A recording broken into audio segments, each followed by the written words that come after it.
reality kanenda kuMicrosoft mimi don't feel Tora reality nina plus wako. Yes, be calling Bonya for hire. If you don't Bonya for hire. No, this one. And down for hire. We used to do what we do. Yeah. No matter what weapons, no matter what, you're gonna kill them. Blow.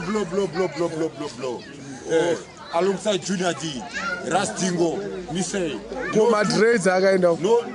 the dress they have gone because of too much drunkenness. But today, they are gone. Why? Because of they used to attack me with weapons. But without weapons, they can't defeat me. Except with Taka Chapudiga. I represent myself. Yeah. My blow is concrete nail. Yeah. My blow is concrete nail. He feels concrete when I put him. But when I put him, he knows this is concrete. I should use weapon. I put weapon backwards. So he put outwards the weapon bottle and he blow me twice until I get I don't know what you are saying, paralyzed. No teeth. And until he break that bottle, and then he used to chuck me, and then I've got so stitches. Yeah. 8 stitches this side, 6 stitches this side.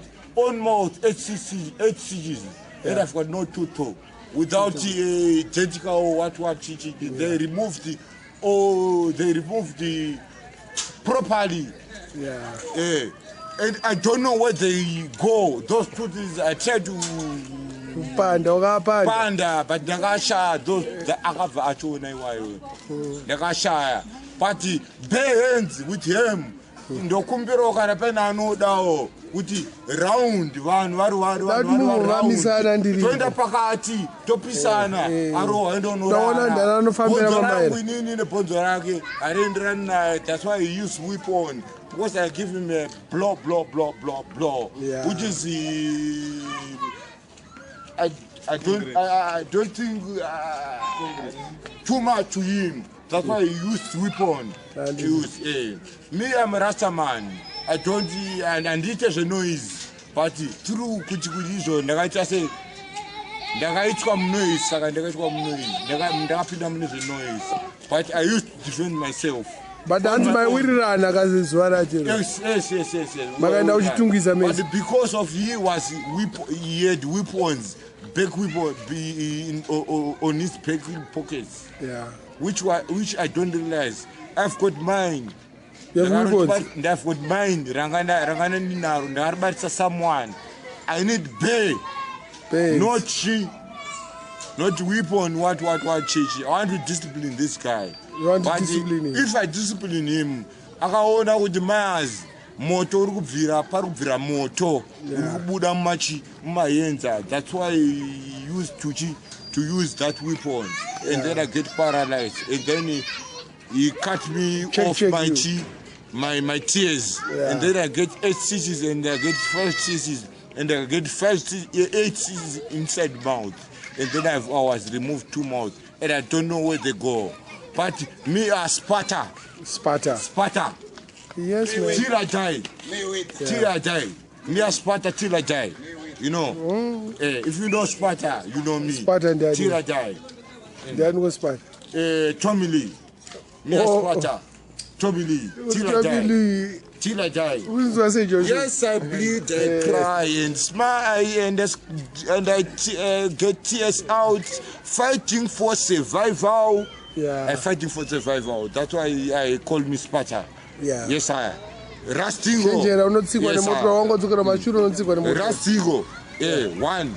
But I don't make noise. But if noise comes to me, I will make it proper. I will make it yes. Chawa kwandiri ni ndo chikadirisa. And swage. But zvauya kwandiri ndo gadirisa. Because zvinenge zvauya kwandiri. But andifanirwe kudaro because me I'm a Rasta man. Ndinokumbira nyadenga kuti vandi vhumbamire vaite kuti ndisaita sei ndisadaro. But if anything doesn't to me zvandisinganzwisise inini, I say Mad Minox, I will deal it with my bare hands because inini ndiri munhu wematare.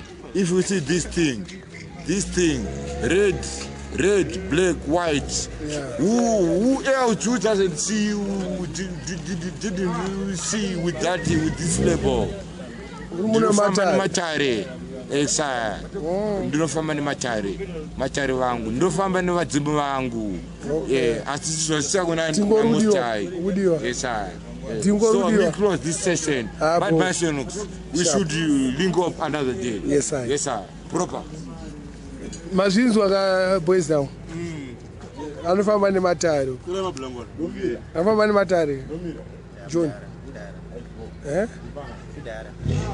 Anofamba nematare. Achakudya masamusa. Med Gacy. Tore one more chance. What about me, Ango?